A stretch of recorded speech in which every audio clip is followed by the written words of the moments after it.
বিশেষ কোনো রাজনৈতিক দল না, এটা আওয়ামী লীগ।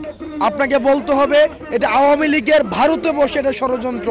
গতকাল সাইফুল ভাইকে নৃশংসভাবে যেভাবে হত্যা করা হয়েছে সেটি হচ্ছে হিন্দুত্ববাদী উগ্রবাদিতার যে প্রকাশ, এই উগ্রবাদিতার বহিঃপ্রকাশ ঘটেছে। সেজন্য সাইফুল ভাইকে যারা এই যে এভাবে হত্যা করেছে তাদের বিচার করতে হবে।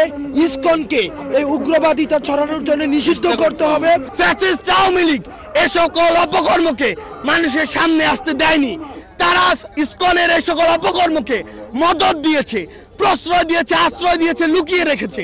কিন্তু তাদের চরিত্র কি, তারা কিভাবে মানুষকে জবাই করে, এই দৃশ্য আমরা গতকালকে দেখেছি।